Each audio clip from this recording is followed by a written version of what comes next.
بسم الله الرحمن الرحيم نحمده ونصلي ونسلم على رسوله الكريم اما بعد. تاریخی کتابوں میں ایک روایت لکھی ہے. حضرت خضر علیہ السلام اور حضرت سکندر اعظم کی. جب حضرت ابراہیم علیہ السلام نے حج کیا تو حج کرتے ہوئے حضرت ابراہیم علیہ السلام سے سکندر اعظم نے سوال کیا، جس کو ذوالقرنین کہتے ہیں. یسألونک عن ذی القرنین قل سأتلو علیہ منہ ذکرا. ذوالقرنین کے بارے میں آپ سے سوال کرتے ہیں سورہ کہف کے اندر. تو آپ ان سے کہیے کہ میں ابھی بتاتا ہوں ذوالقرنین کون تھا. تو حضرت ابراہیم علیہ السلام کے ساتھ ذوالقرنین نے حج کیا اور حج کر کے جب نکلے تو کہا کہ بھی مجھے آپ کوئی بندہ دے دیں جو مجھے ہر چیز کے حوالے سے رہنمائی کرتا رہے کہ سلطنت بڑی ہے، نظام بڑا ہے، مجھ سے کہیں ظلم نہ ہو جائے. تو حضرت ابراہیم علیہ السلام نے حضرت خضر علیہ السلام کو ان کے ساتھ کر دیا.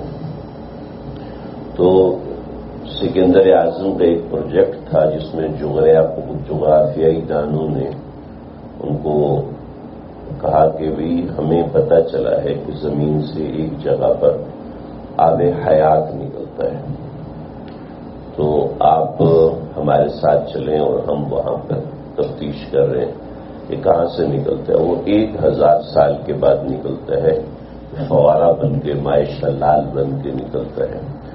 تو آپ ہمارے ساتھ چلیں. چنانچہ بہت تگ و دو کے بعد، وہ کافی انتظار کے بعد لوگ بکھرے ہوئے تھے.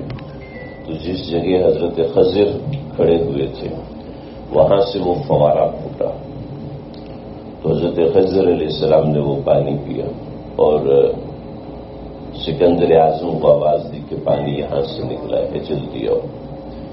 سوئے قسمت کی جب وہ پانی ختم ہو گیا تب سکندر اعظم پہنچا.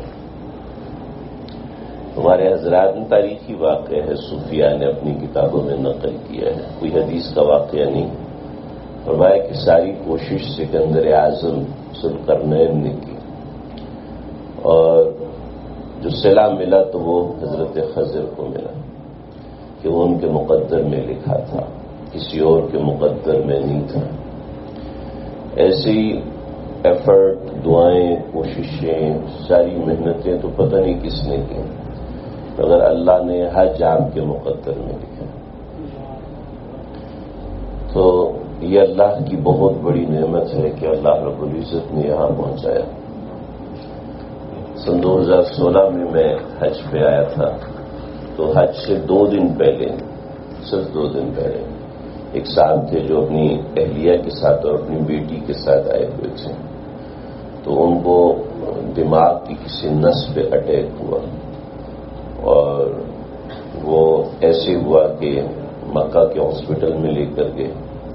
پھر وہاں سے آگے ان کو جدہ کے ہاسپٹل میں لے کے چلے گئے اور وہ بیچارے ایسے گئے کہ ایمبولینس کے ذریعے سے بھی عرفات نہ آ سکے. بہت کوشش کی کہ ایمبولینس کے ذریعے سے عرفات ہوں، مگر وہ وینٹ پہ چلے گئے اور وینٹ پہ انتظام نہیں تھا عرفات آنے کا. 18 کے اندر ہم سرکاری حج میں تھے تو ہمارے ساتھ ایک خاتون تھی بڑی عمر کی، وہ ایمبولینس پہ انہوں نے پورا حج کیا، مگر کیا کہ ان کے مقدر میں نہیں تھا. اور حج کے بعد خود پیدل چل کے ہمارے ساتھ کراچی واپس گئے، لیکن صرف 20-22 دن کا حج تھا ہمارا. تو یہ اللہ نے مقدر میں لکھا ہے تو ملتا ہے، اپنے ہاتھ میں نہیں ہے، نہ اپنی جیب میں ہے. یہ اللہ نے مقدر میں لکھا ہے تو ملے گا.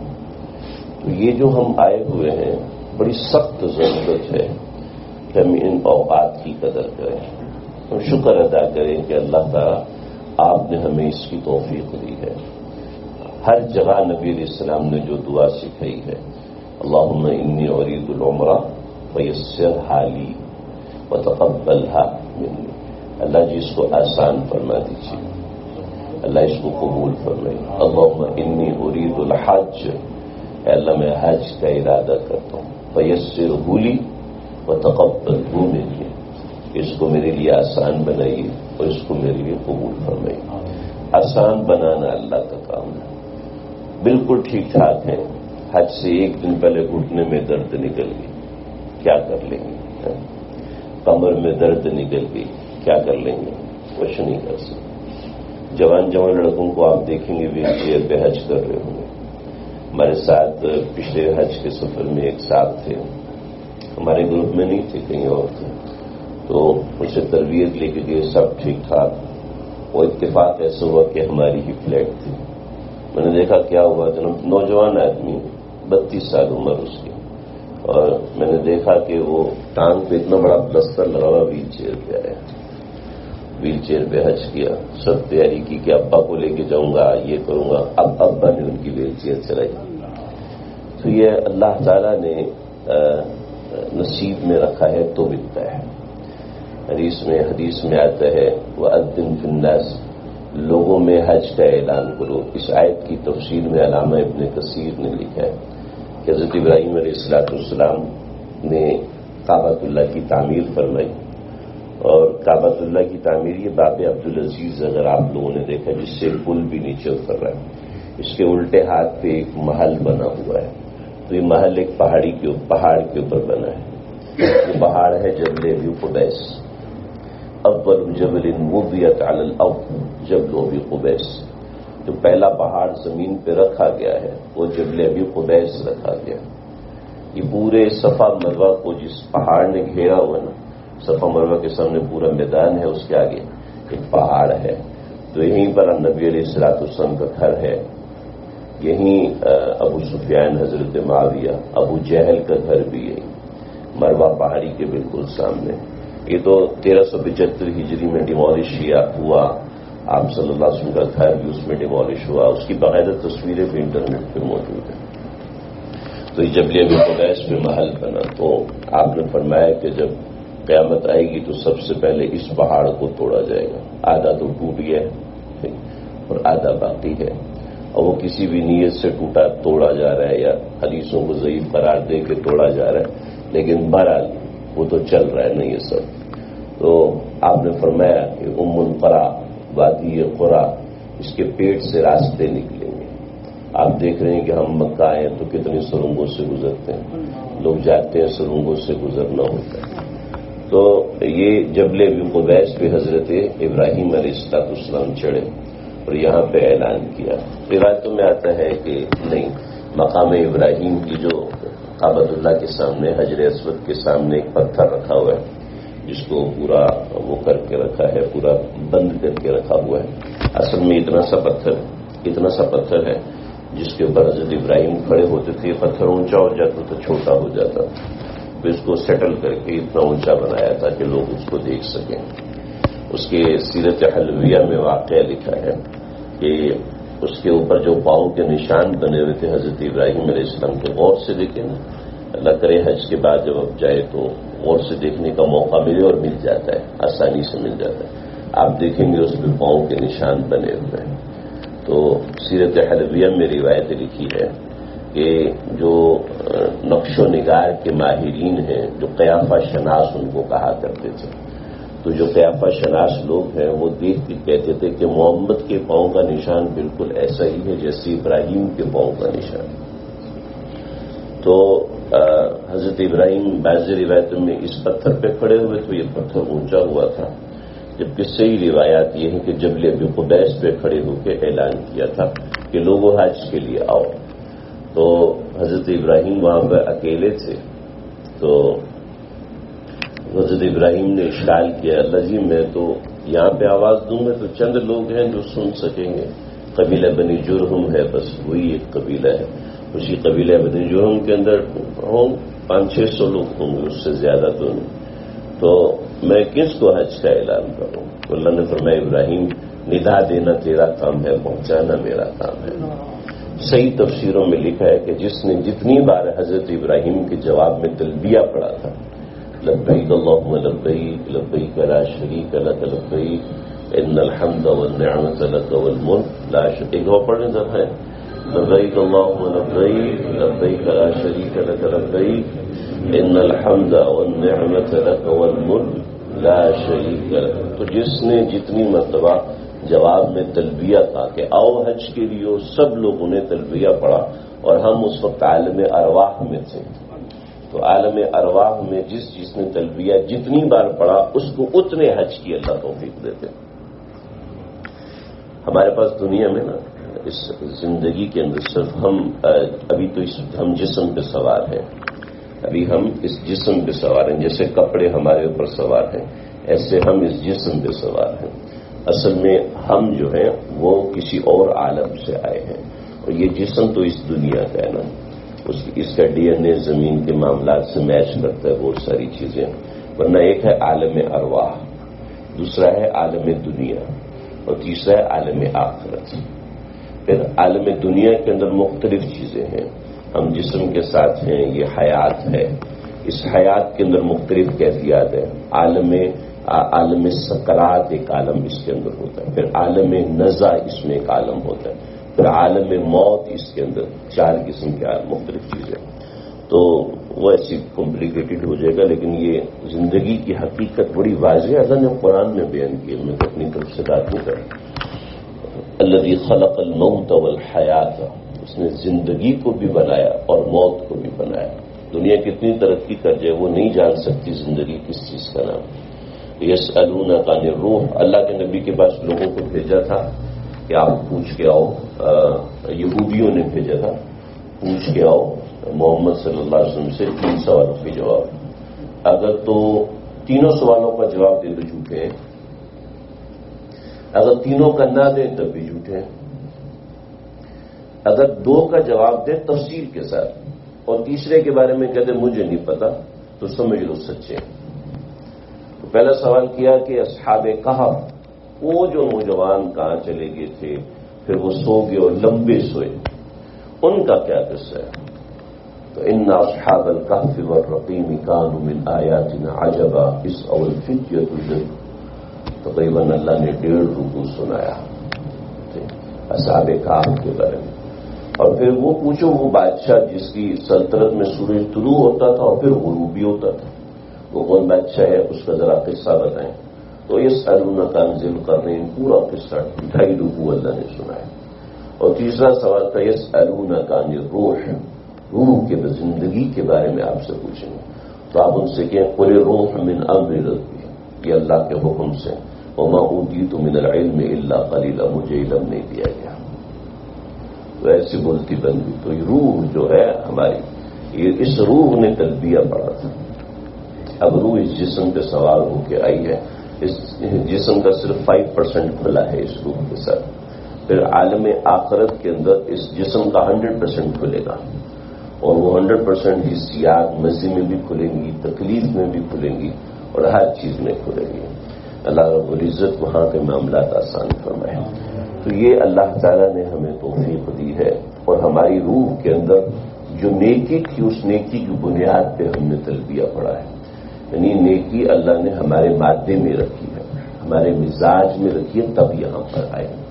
اس نیکی کو ہمیشہ یاد رکھیے گا، کیونکہ کچھ تقاضے روح کے ہوتے ہیں، روحانی تقاضے ہیں، اور کچھ تقاضے جسم کے ہوتے ہیں، چنانچہ سمجھا دیا ومن حج البیت واعتمر فلا جناح علیہ ان یطوف، جو حج کے لیے ہے، عمرے کے لیے ہے، تو فمن فرض فیہن الحج فلا رفث ولا فسوق ولا جدال فی الحج، بھئی 3 کام نہیں کرنا، فلا رفث، رفث نہیں کرنا، رفث کہتے ہیں زبان کی گندا کرنے کو، عملی طور پہ گندا کرنا، بول کے گندا کرنا، غیبتیں کر کے گندا کرنا، ٹھیک ہے۔ رفث جس کو کہتے ہیں، رفث کی بہت تفصیل ہے، میں انشاءاللہ ذکر کروں گا۔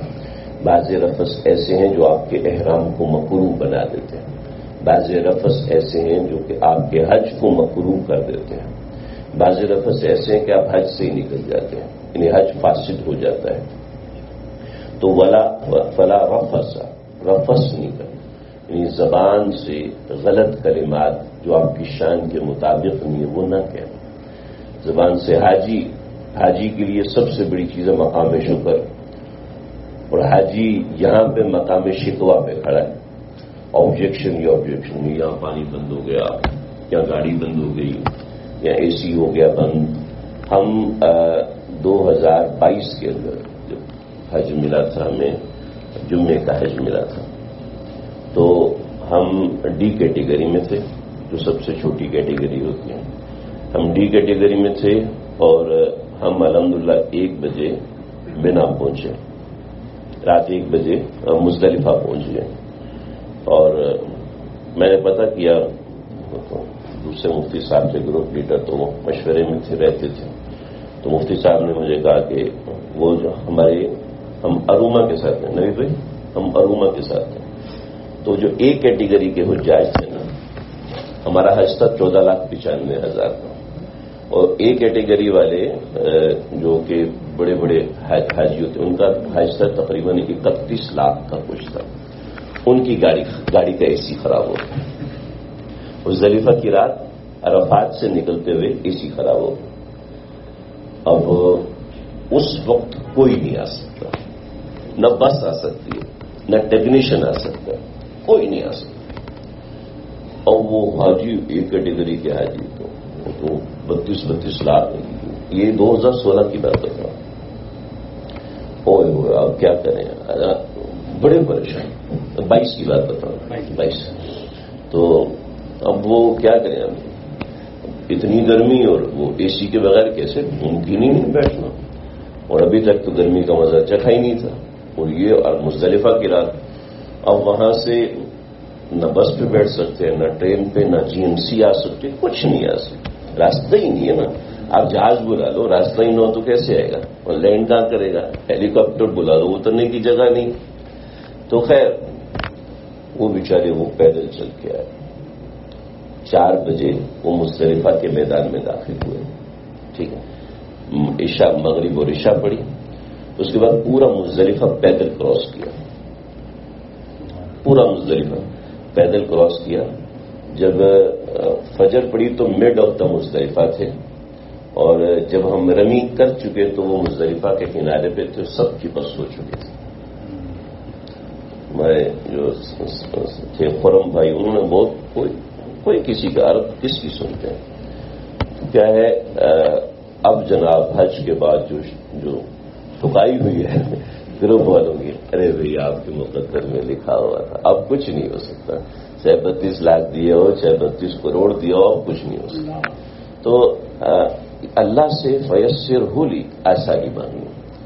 اور آسانی اگر نہیں آتی ہے تو اپنی زبان بند رکھنی ہے. یہ زبان سے شکوے، گلے اور اس طرح کی چیزیں یہ نہیں ہونی چاہیے. اس کا بہت خیال رکھنے کی ضرورت ہے. جو آپ نے اپنے مقدر میں مشکل لکھوائی ہوئی ہے وہ کوئی ٹال نہیں سکتا. فلا رفث ولا فسوق، کا کوئی نافرمانی نہ ہو. ٹی وی لگا کے خبریں دیکھ رہے ہیں، موبائل لگا کے خبریں دیکھ رہے ہیں، فنی کلپس دیکھ رہے ہیں، ٹائم پاس نہیں ہو رہا. ٹائم فیل ہو رہا ہے بھائی، ٹائم پاس نہیں ہو رہا. اب ٹائم کو فیل کر رہے ہیں. یہاں پر بھی فسق و فجور، یہاں پر بھی کیونکہ جو شیطان ہے وہ عرفات، مزدلفہ، مینا میں سپر ایکٹیو ہوتا ہے. اور اس کے جیسے فٹ بال رونالڈو کے پاس آتی ہے، 3 کھلاڑی آ جاتے ہیں کہ رونالڈو کک نہ مار سکے، پھر رونالڈو ہی کیا جو گول نہ کرے، ہیں جی. ایسے جیسے یہ حاجی احرام میں آتا ہے نا، تو شیطان اپنے 3 4 ٹنگڑے ایک حاجی کے ساتھ کر دیتا ہے. اس کو پمپ کرتا ہے کہ ہاں بھائی یہ کر، تقاضے بڑھا دیتا ہے. اس کے شہوتیں ہیں نا، غصہ بھی ایک شہوت ہے، تکبر بھی ہے. میں اتنے حج کیے ہو یار، مجھے تم سکھا رہے، مجھے تم بتا رہے ہو. ارے بھائی آپ کو نہیں پتا حاجی صاحب، مجھے نہیں پتا تو کس کو پتا ہوگا. میں ہی وزیر اعظم کو حج کراتا ہوں، حکومت سعودیہ کو حج تو میں ہی کراتا ہوں نا، تو مجھے نہیں پتا تو اور کس کو پتا. بڑی باتیں نہیں کرنی چاہیے، تکبر کا بول نہیں بولنا چاہیے. انک لن تخرق الارض، تو زمین نہیں پھاڑ سکتا، اور تو پہاڑ جتنا اونچا چڑھ نہیں سکتا. کچھ تیری کوئی حیثیت نہیں، انسان تیری کوئی حیثیت نہیں. لہذا اپنے آپ کو اس کنسیڈر میں رکھیں، میں کمزور انسان ہوں، ایک لا علم انسان ہوں، ایک کم فہم انسان ہوں. کوئی بڑی بات نہیں کرنی چاہیے. تو یہ فلا رفث ولا فسوق. اور اگلی چیز بتائی ولا جدال. رفث اور فسوق اکٹھے ہوتے ہیں تو پھر لڑائی ہوتی ہے. رفث یعنی فوش گوئی، زبان کی گندگی اور دل کی گندی سوچ، اور فسوق انسان جو چھپ کے کرتا ہے، جو کرتا ہے چھپ کے تو اہل جہاں سے، جو کرتا ہے چھپ کے تو اہل جہاں سے، کوئی دیکھتا ہے تجھے آسماں سے. جب انسان کوئی نافرمانی کر بیٹھتا ہے تو پھر یہ رفث اور فسوق ملتی ہے تو پھر یہ جدال کی شکل میں باہر آتی ہے. جھگڑا کرتے ہیں، لڑائی کرتے ہیں. تو ولا جدال فی الحج، حج میں جھگڑا بھی نہیں کرنا. صبر سب سے بڑی چیز. دو چیزیں آپ نے ساتھ رکھنی ہیں، شکر اور صبر. یہ دو چیزیں آپ نے اپنے ساتھ رکھنی ہے. اگر یہ نہ ہوئی تو پھر مسئلہ ہو. تو یہ کچھ ابتدائی نشست، ابتدائی مجلس تھی، اور ہمارے ذہن میں یہ باتیں رہیں کہ ہم نے جو حج کرنا ہے ان دو زیادہ راہ کے ساتھ کرنا ہے. اس کو اپنے ساتھ رکھنا ہے اور اس کے مطابق چلنا ہے. اللہ تعالیٰ مجھے آپ ہم سب کو سمجھنے والا اور عمل کرنے والا بنائے. ایک دو مسئلے سمجھ لیجیے، اور کچھ سوالات آپ کے ہوں تو آپ لوگ یہاں پر سوال کر سکتے ہیں. آج سے آپ کا بھی فائدہ ہوگا، دوسروں کا بھی فائدہ ہوگا. عام طور پہ حالت احرام کے اندر، حالت احرام جو قران والے ہیں تو قران والے جو صرف عمرہ کر کے احرام کھول دیں گے ان کے لیے مسئلہ ہے کہ جب ہم حالت احرام میں ہوتے ہیں تو حجام کے پاس جاتے ہیں تو حجام لوگ بعض دفعہ خوشبو والا لیکوڈ سر پہ لگا دیتے ہیں. تو جب بھی حجام کے پاس جائیں، ابھی عمرہ کرنے جائیں یا پھر حج کے لیے سر منائیں یا بال کاٹیں، تو اس صورت میں اپنے جو حجام ہے اس کو خاص طور پہ پانی لگانا. ٹھیک ہے، پانی کے علاوہ اور کچھ نہیں لگانا. پانی کے علاوہ کچھ نہیں لگانا. بعض حجام جو خوشبودار لیکوڈ ہے وہ سر پہ لگاتے ہیں، سرف ٹائپ ہوتا ہے، اور اس کو سر پہ لگا کے جناب وہ سر کو گیلا کرتے ہیں. اس سے بالوں میں کچھ نمی آ جاتی ہے جس سے بال کاٹنا آسان یا حلق کرنا آسان ہوتا ہے. تو اس کو منع کرنا ہے کہ بھئی آپ نے یہ نہیں کرنا. ٹھیک ہے، اگر کسی نے کر دیا تو پھر اس میں مسئلہ ہے.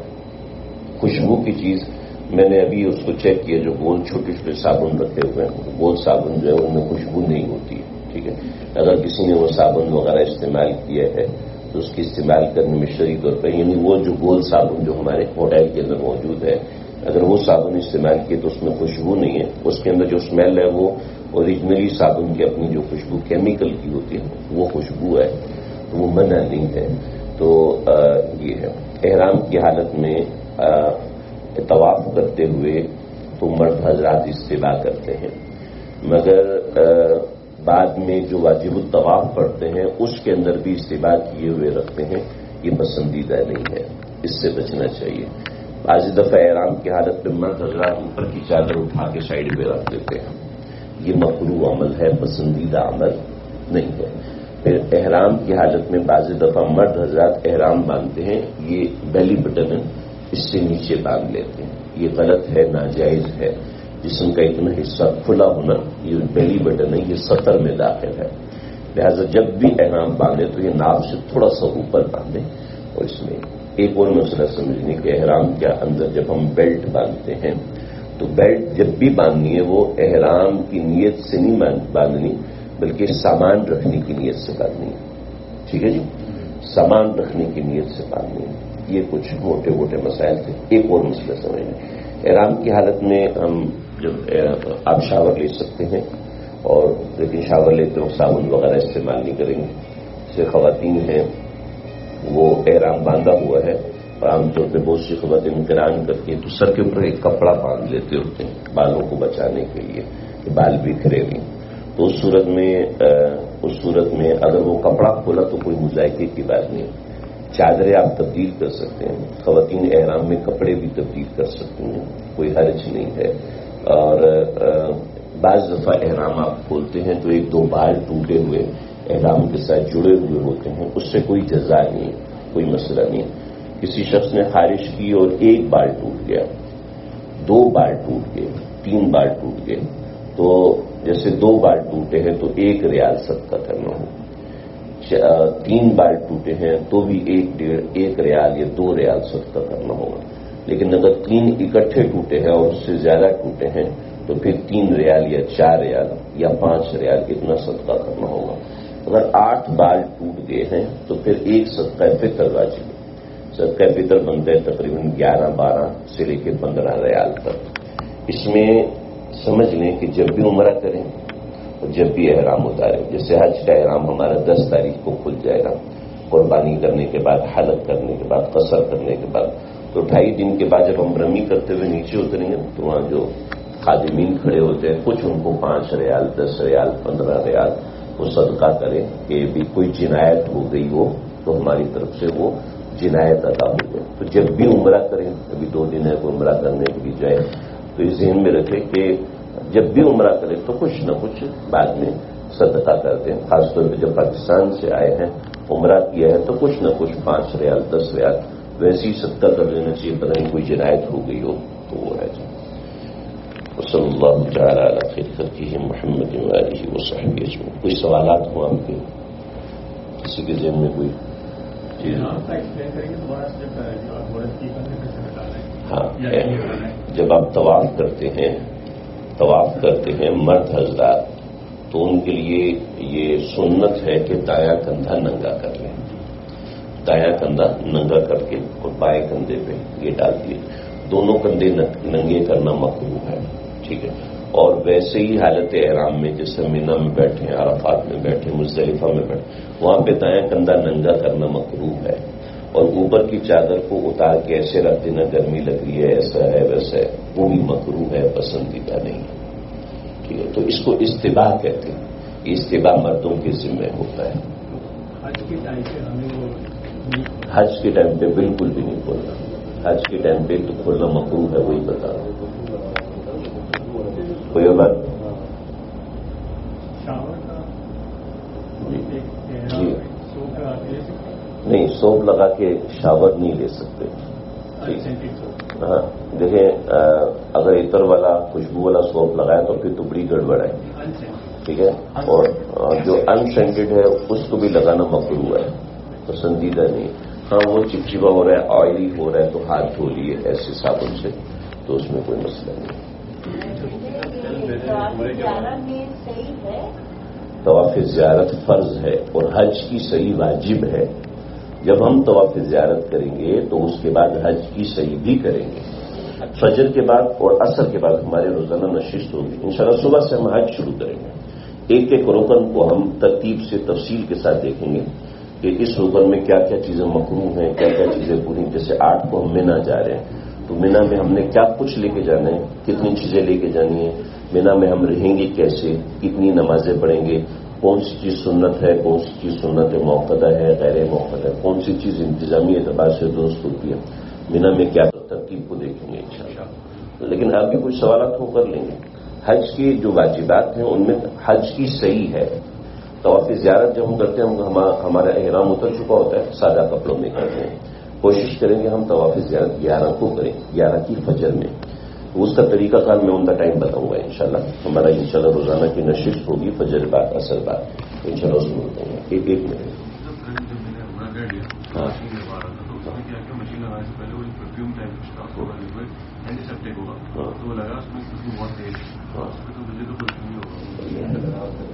مشین پہ لگایا ہوا تھا، نہیں مشین پہ کوئی مسئلہ نہیں. اس کی مشین میں جو چیز لگی تھی وہ آئلی ہوتی ہے.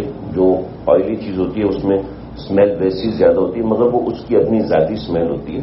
ایسے نہیں کہ وہ پرفیوم، ہاں اینٹی بیکٹیریل ہوتا ہے، وہ اسمیل ہی نہیں ہوتا، یعنی پرفیوم نہیں ہوتا. نارمل ایک کیمیکل ہوتا ہے ان کا. کیمیکل کی جو اسمیل ہے وہ اس میں کوئی منع نہیں ہوتا. جیسے عام طور پہ آئنٹمنٹ یا دوائی ہوتی ہے اس میں ایک اپنی اسمیل ہوتی ہے، نیچرل اسمیل ہوتی ہے، اس میں کچھ بھی نہیں ہوتا. آپ کیا کہہ رہے ہیں؟ میں یہ کہہ رہا تھا کہ طواف زیارت میں جو ہے تو جیسے ہم نے آج طواف زیارت کا دوسرا ایگزام تو صحیح کرنے کی ہمت تھکن بہت ہو گئی ہے. سو بیک ٹو بیک کرنا ہے یا آپ دوبارہ آ کے صحیح کر سکتے ہیں؟ یہ ان کا سوال یہ ہے، بہت اچھا سوال ہے. طواف زیارت کیا تھک کے ٹانگ میں درد ہو گئی، اینی پرابلم کریٹ، کوئی مسئلہ کھڑا ہو گیا، اب آپ کو فوراً صحیح کرنی ہے یا نہیں کرنی، تو فوراً صحیح کرنا لازم نہیں ہے. 10، 11 اور 12 کے اندر آپ کبھی بھی صحیح کر سکتے ہیں. مگر افضل یہی ہے کہ طواف زیارت کے طواف وداع میں بھی صحیح کرنی ہے. طواف وداع میں صحیح نہیں ہے. نہیں ہے. طواف ودا الگ معاملہ ہے. طواف زیارت کے ساتھ صحیح کا کوئی تعلق نہیں ہے، یاد رکھیے. وہ صحیح ایک الگ ہے، یہ الگ ہے. ٹھیک ہے. البتہ جب آپ یہ والی صحیح کرنے آئیں گے تو پھر ضروری ہے کہ پہلے ایک طواف کریں، کیونکہ ہر صحیح سے پہلے طواف ضروری ہے. لہذا اب حج کی صحیح کرنے آئیں گے، طواف زیارت کر کے آپ چلے گئے. اب جب آپ حج کی صحیح کرنے آئیں گے تو پہلے ایک طواف کریں گے، واجب طواف پڑھیں گے، پھر آپ صحیح کے لیے جائیں گے. ٹھیک ہے. یہ سوال تھوڑا سا کمپلیکیٹڈ ہے، ٹیکنیکل ہے، تو اس لیے کنفیوز نہیں ہو. عام طور پہ ایسا ہوتا نہیں ہے. ہاں جی. صفا مروا میں اگر کسی کو حاجت آ جائے، قضاء حاجت ہو، شدت والی قضاء حاجت ہو، تو پہلی بات تو یہ کہ صفا مروا کی صحیح کے لیے وضو ہونا ضروری نہیں ہے. وضو ہونا شرط ہے، پاک ہونا شرط ہے صرف طواف زیارت میں. اس کے علاوہ کسی اور عمل میں، حج کی کسی بھی عمل میں آپ کا پاک ہونا شرط نہیں ہے. ٹھیک ہے. کسی کو حیض آیا ہوا ہے کسی خاتون کو اور وہ منا میں ہے تو کوئی مسئلہ نہیں، عرفات میں ہے کوئی مسئلہ نہیں، مزدلفہ میں ہے کوئی مسئلہ نہیں، جمرات کی رمی کر رہی ہے کوئی مسئلہ نہیں. لیکن طواف زیارت کے لیے یا عمرے کے طواف کے لیے پاک ہونا شرط ہے. صحیح کے لیے پاک ہونا شرط نہیں. ٹھیک ہے. اگر کسی کو قضاء حاجت ہے تو اس کو سہولت ہے تو وہ جائے، قضاء حاجت سے فارغ ہو جائے، اور چاہے وضو کرے چاہے وضو نہ کرے، افضل ہے وضو کرے، واپس آ کے اپنے چکر پورے کرے. 3 چکر ہو گئے تو 4 چکر پورے کریں، 4 چکر ہو گئے تو 3 چکر پورے، 1 ہوا تو بقیات میں اپنے پورے کریں. تو اس طریقے سے کریں. بطور مثال صحیح کو درمیان سے چھوڑ کے چلا گیا، یعنی درمیان سے چھوڑ کر رائٹ ہینڈ پہ بیت الخلا چلا گیا اور پھر واپس ہے تو وہیں سے شروع کر سکتا ہے یا پھر شروع سے شروع کر سکتا ہے، اس میں کوئی مذائقہ نہیں. ٹھیک ہے جی. ہاں وہ اس میں مسئلہ نہیں. اس میں وہ مجھے بھی لگا رہا تھا، میں نے اس کو منع کر دیا کہ نہ لگاؤ، لیکن میں نے چیک کیا اس میں اسمیل نہیں تھی. میں نے اس کو زمزم دیا، میں نے کبھی زمزم ڈالو نہیں، زمزم ڈالنا بید بھی ہے، یاد رکھیے. حلق سے پہلے سر پہ زمزم ڈال کے اس سے حلق کرنا ہی بید بھی ہے. البتہ آپ زمزم پی رہے ہیں تو سر پہ ڈالیں، خوب ڈالیں، اس سے برکت حاصل.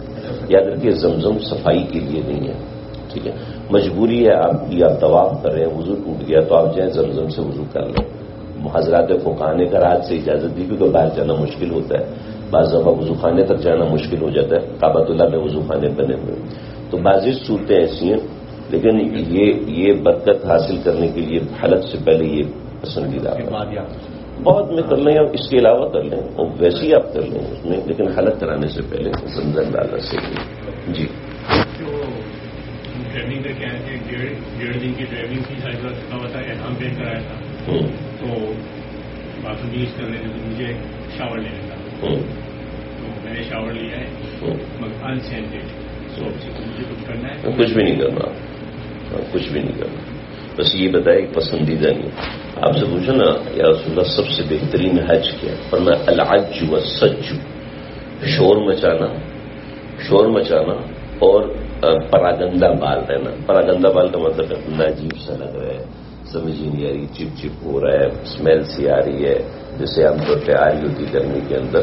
تو نعم الحج العج والسج. سج کو بعض حضرات نے کہا ہے ذبح کرنا، جانور ذبح کرنا ہی حج. سج کو بعض حضرات نے کہا ہے کہ پراگندہ رہنا، یعنی میلا کچیلا رہنا. تو یہ ہے، یعنی میلا کچیلا جو کہ فطری ہے، ایسے نہیں کہ مٹی اپنے اوپر ڈال دو جو میں سج کر رہا ہوں. ٹھیک. برش نہیں کر سکتے آپ. برش نارملی جو ٹوتھ پیسٹ ہوتا ہے اس میں اسمیل ہوتی ہے. میرے بہت اچھے دوست ڈاکٹر ہیں، برطانیہ میں ہوتے ہیں، پہلے پاکستان میں تھے بھی برطانیہ میں، وہ ڈینٹسٹری میں بہت یعنی زمانے سے ہے. میں نے ان سے کہا بھیا مجھے تحقیق کر کے بتاؤ جو ٹوتھ پیسٹ کے اندر جو اسمیل ہوتی ہے وہ کیسی ہوتی ہے. انہوں نے کہا کچی اسمیل ہوتی ہے، وہ کیمیکلی پکائی ہوئی نہیں ہوتی. تو اس لیے احتیاط اسی میں ہے کہ برش نہ کریں، اگر کرنا تو خالی ایسی برش کر لیں اور ٹوتھ پیسٹ کے بغیر کریں. جو حج میں 3 دن 2.5 دن جو ہے وہ آپ حالت احرام میں ہوتے ہیں، تو اس صورت میں آپ برش سے گریز کریں. ہاں مسواک کر سکتے ہو. مسواک آپ کے پاس ویسی ہونی چاہیے. مسواک آپ کے پاس ایسی ہونی چاہیے وہ آپ ہر وقت آپ کے پاس ہو, بیگ میں ہو, تو ویسی سنت ہے. اگر کر لیا تو اگر برش کر لیا ایران کی حالت میں ہاں جی پھر گڑبڑ ہے.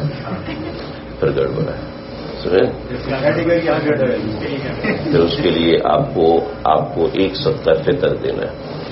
جو پہلی کتابیں ہیں جس سے ہمارے مناسک اور دیگر کتابیں اس کے اندر لکھا ہے کہ آپ کو دم دینا واجب ہے, ٹھیک ہے. لیکن ہمارے جامع الرشید کا ایک فتویٰ ہے, تحقیق ہے, میں نے اپنے علماء ساتھیوں سے اس میں کافی تفصیلی بحث کی اور پتہ چلا تو انہوں نے مجھے فتویٰ بھیجا کہ چونکہ اس میں جو خوشبو ہوتی ہے وہ مغلوب ہوتی ہے, لہذا اس میں نمبر 1 تو توبہ کرنا ہے اور نمبر 2 ایک جزا واجب ہے. اور جب بھی جزا آتی ہے تو وہاں پر سب سے بڑی جزا صدقہ فطر ہے. صدقہ فطر کا مطلب ہے ایک وقت کا کھانا. یعنی آج ایک وقت کا کھانا میں نے حرم شریف کے ایک مفتی صاحب ہیں لیکن ان سے بات ہوئی تو تقریباً یہاں پر 11 سے 15 ریال کا ایک وجبہ ہوتا ہے. لہذا حرم شریف میں جب آپ صدقہ کریں گے تو ایک صدقہ فطر کریں گے. یہاں کا یہ ہے, اور یہ صدقہ آپ کسی دوسرے ملک میں بھی کر سکتے ہیں. بہتر ہے کہ حرم میں کریں, کہ جنایت حرم میں ہوئی ہے تو پھر حرم میں کریں. ہاں وضو ٹوٹ جاتا ہے, لیکن مسواک احرام میں کوئی حرج نہیں کر سکتے.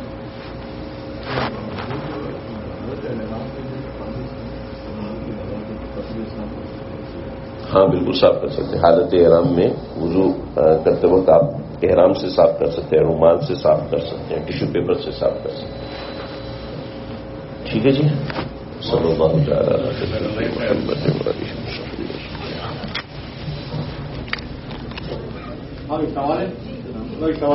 جی سوال ہے.